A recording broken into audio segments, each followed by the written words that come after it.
Bonjour à toi, bienvenue sur ce nouvel épisode de podcast. Eh bien, la première chose qu'on va faire ensemble, comme d'habitude, on va se retrouver autour d'une bonne inspire et une bonne expire. Ensemble, c'est parti.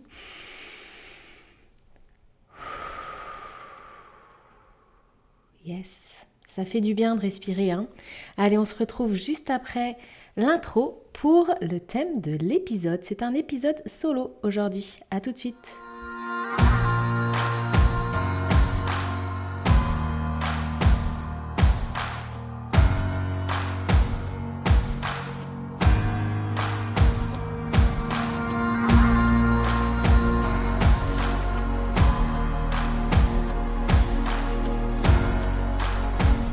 Je suis Solène, une entrepreneure animée par l'extraordinaire dans l'ordinaire. J'accompagne les personnes qui le souhaitent à reconnecter le vivant qu'il y a en chacun de nous via le mouvement. Par ce podcast, je te propose une bouffée d'air, un petit temps rien que pour toi, où je te partage toutes mes inspirations qui m'ont permis d'avancer sur mon chemin et qui pourraient, pourquoi pas, soutenir le tien. Alors si cela t'inspire, je t'invite à partager ce podcast autour de toi et à lui donner une jolie note pour le soutenir. Yes, on se retrouve aujourd'hui ensemble sur un petit épisode solo, pas d'interview pour aujourd'hui. Et alors ce qui est vraiment très très drôle, c'est que j'avais pas du tout prévu de vous parler du thème qu'on va aborder ensemble parce que à la base, j'avais prévu d'être dans la continuité de l'interview qu'on avait faite avec Greg Harvis, l'épisode 5, et de l'invité surprise qui était présent dans l'interview. Donc si tu as entendu cette interview, à cet épisode 5, une très très chouette interview sur l'importance de prendre soin de soi en tant que dirigeant avec Greg, eh bien tu as pu entendre un petit miaulement et bien évidemment il y avait Charlie qui était présent avec nous lors de cette interview. Charlie, c'est un chouette petit chat qui était vraiment présent. Et j'avais du coup envie de faire la continuité, de vous proposer quelque chose de cohérent, de suivre la continuité et d'enchaîner sur un épisode solo où j'allais vous parler de la connexion animale. Et puis en fait, tout ne s'est pas déroulé comme j'avais prévu, comme par hasard, tiens, dis donc. Et puis ce qui fait que j'ai pas pu enregistrer cet épisode solo où j'ai pas mal de choses à vous dire et que je veux pas le faire comme ça sur le pouce. Donc ce qui fait que je me suis dit mais qu'est-ce que je vais pouvoir leur partager là aujourd'hui, parce que je me suis donné le challenge de partager un épisode par semaine chaque lundi. Et puis je me suis dit sers-toi de ton expérience du moment. Donc on y va. L'expérience du moment, ça va peut-être te parler à toi qui m'écoutes là. C'est d'aller prendre conscience à quel moment en fait tu peux switcher d'un état à un autre et jusqu'où tu vas. Donc ça suit quand même la continuité de l'interview avec Greg, mais ça parle d'une expérience personnelle. Donc j'y vais. Ça fait 3 semaines que j'enchaîne au niveau du travail, des projets, de l'organisation quotidienne, etc. C'est très très chouette. Il y a des très très très belles rencontres. Par contre, il n'y a pas beaucoup de temps de pause. En soi, ça s'organise et ça se fait et c'est ok. Par contre, durant les 2 dernières semaines, je m'en suis même pas aperçue, eh bien j'allais plus dans la nature du tout. Or, ce qui me soutient, ce qui me sert de ressource, c'est d'aller dans la nature tous les jours. Je te dis bien tous les jours, que ça soit 5 minutes, 10 minutes, 20, 30, 1 heure, 2 heures, la journée entière, etc. Mais c'est d'aller faire un saut en contact avec la nature tous les jours. Ça, c'est quelque chose en tout cas qui m'appartient. Qui ne dépend que de moi en effet, mais en tout cas qui me nourrit, qui fait partie d'une de mes ressources principales. Et là, figure-toi que ça faisait 2 semaines, je m'en suis même pas aperçue tellement j'étais prise dans un cycle de choses à faire que je n'allais plus dans la nature. Quel a été le point de non-retour entre guillemets? Eh bien ça a été le corps, ça a été les pensées. Tu sais, toutes ces petites pensées qu'on peut avoir là, qui sont pas du tout soutenantes, un peu destructives même, en mode qui sont un peu dévalorisantes, tu vois, ce genre de petites pensées. Je sais pas si tu en as déjà eu toi de temps en temps, si tu en as déjà. Et puis c'est relié avec des sensations dans le corps. Tu sais, tu te sens pas hyper bien. T'es en gratitude d'avoir un corps qui te permet de faire tout ce que tu fais là, actuellement. Donc, il y a ce côté gratifiant et ce côté vraiment, je remercie et je suis honorée de pouvoir faire tout ce que je fais grâce au corps que j'ai. Mais par contre, dans mes sensations, au niveau de mon corps, je me sens pas bien. Je me sens mal à l'aise dans mon corps. Il y a quelque chose qui est pas confortable. Ok, ça vient alerter déjà. Et puis après, il y a l'émotionnel qui arrive. L'émotionnel qui est là et qui est un petit peu en dents de scie et que tu as du mal à réguler. Et ça, c'était intéressant à observer. Et ce qui a été le point de non-retour, c'est qu'à un moment donné, en fait, en rentrant de formation où j'ai fait de superbes rencontres, j'ai transmis de super choses qui me tiennent à cœur, etc. Donc génial, génialissime. Et à un moment donné, en fait, j'arrivais plus à trouver cet équilibre. J'étais vraiment très très fatiguée. Puis je vais marcher dehors, naturellement. Et quand j'arrive près de l'eau, quand j'arrive près des bois, quand j'entends le son de l'eau, quand je sens ce petit vent là sur ma peau, je me dis mais qu'est-ce que t'as foutu? Qu'est-ce que t'as foutu? Pendant tout ce temps-là, ces 2 semaines-là, tu n'es pas allé une seule fois au contact de la nature. Tu t'es laissé embarquer dans ce processus dans lequel tu étais. Et ta valeur première et ta ressource première qui était juste le contact avec la nature, même si c'est pas longtemps, en fait, tu l'as perdu de vue en 2 semaines.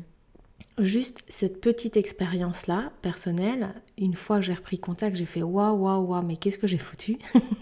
J'avais même enregistré cet épisode de podcast en direct de la nature, mais le son était vraiment, vraiment mauvais.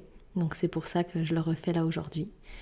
Et là, je me suis dit waouh, mais ça, c'est vraiment une de tes ressources prioritaires. Et là, j'ai compris aussi ce côté vital. C'est vital pour moi d'être en contact de la nature pour continuer à gérer des projets, pour continuer à tenir une organisation quotidienne familiale, pour continuer à me garder des temps aussi rien que pour moi, etc. Et cette notion de vitalité, elle est presque au départ la vitalité mentale en fait. C'est vital pour moi, pour mon mental, mes pensées. Mais ça intervient aussi au niveau du corps, c'est-à-dire que plus ça allait, plus les sensations dans mon corps n'étaient pas du tout confortables, plus le mécanisme, en tout cas, n'était pas fluide, même si j'avais beau faire des étirements le matin, etc. Eh bien, c'était pas confort. Juste le fait d'être au contact de la nature, de l'eau, de me remettre en lien dans ces fréquences vibratoires-là, ça a détendu tout mon corps. Donc c'est aussi vital de cette partie-là en fonction de comment je me sens au quotidien dans mon corps et qu'est-ce qui va justement le soutenir aussi dans son état de détente générale. Et plus je vous parle finalement, et plus je me rends compte qu'il y a une cohérence extraordinaire avec l'épisode de Greg, où justement on aborde le fait de s'arrêter, de prendre soin de soi, de prendre conscience du besoin là du moment.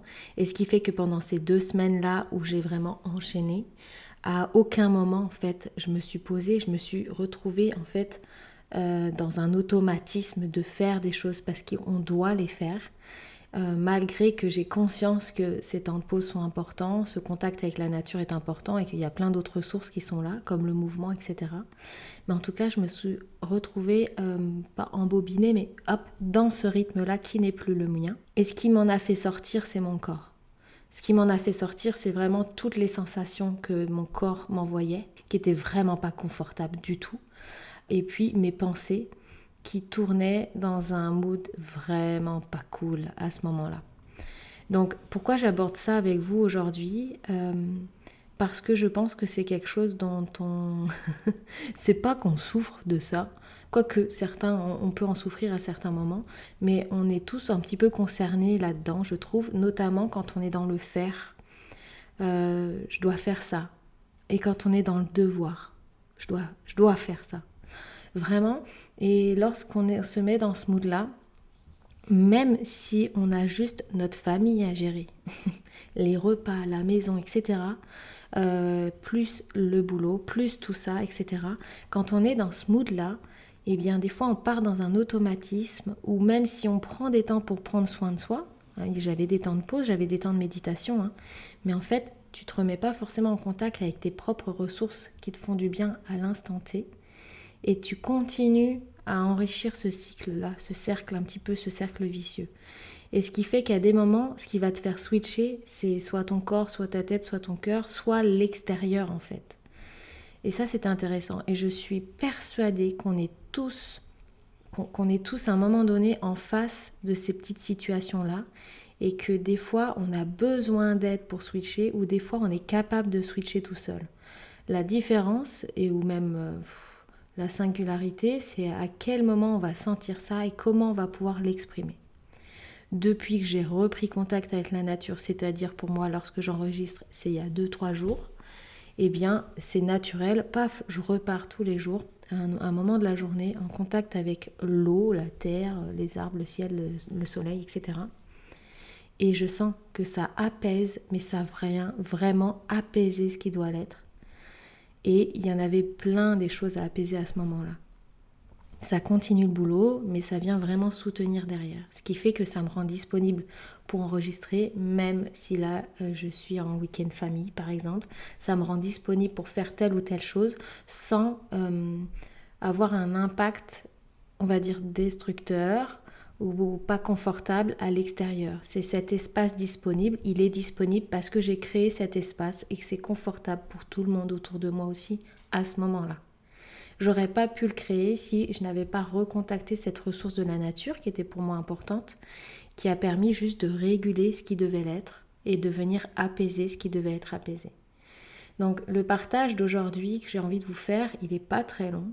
C'est juste aller chercher chez vous ce qui a besoin d'être un peu plus régulé, ce qui a besoin d'être apaisé et de quelles ressources vous avez besoin pour ça. À partir de ce moment-là, justement, on met en action ce qui doit l'être, ou on peut demander de l'aide, ou on peut exprimer un besoin, de soi à soi, de soi aux autres. Et il y a pas mal de choses qui nous entourent qui peuvent nous aider. Il faut juste ouvrir un petit peu plus les œillères. Et j'ai envie de te partager ça aujourd'hui, en tout cas. Et puis, on fera un autre épisode pour parler de la connexion animale parce qu'il y a tant à dire. Puis un épisode, ça suffira pas. Donc, certainement que l'articulation du podcast J'inspire sera entre justement des petits partages d'expériences comme celui d'aujourd'hui, des interviews comme on en a eu avec Robert, avec Greg, puis il y en a des très belles aussi qui arrivent. Et puis, des partages en lien avec la connexion animale parce que c'est une de mes valeurs et puis plus ça va, plus ça grandit et plus c'est puissant. Donc c'est dommage de le garder pour soi. Les messages sont tellement beaux, puis ça va parler aussi à chacun de nous, chacun de vous, en tout cas, au niveau où on en est en fait, soit au niveau de conscience où on en est ou au niveau de vie où on en est en fait, à l'instant T de ce qu'on est en train de vivre. Donc ça va être un plaisir de vous partager ça. Donc aujourd'hui, je vais vous laisser sur cette petite question de dire ok, est-ce que tout est ok pour toi en ce moment ou est-ce que tu as l'impression d'être en roue libre en fait. En Educa, on parle du flux d'apprentissage et ce flux d'apprentissage, ça correspond à notre rythme, à notre vitesse d'apprentissage et d'expérimentation des nouvelles choses, des choses qu'on connaît et on va toujours aller apprendre des nouvelles choses à partir de ce qu'on connaît. Et ensuite, c'est un flux en fait. Je passe de ce que je connais à ce que je connais pas encore. Et ensuite, ça devient quelque chose que je connais. Et ensuite, je peux aller vers encore de l'inconnu, etc. Je peux passer de l'un à l'autre facilement. Je suis dans le flux. On dit que je suis dans le flux. Et puis, lorsqu'on est un petit peu surchargé ou lorsqu'on sort du flux, justement, comme je vous l'ai expliqué tout à l'heure, je me suis mis en automatisme et puis je suis tellement en automatisme que j'arrive plus à sortir de ça et à recontacter mes propres sources à un moment donné.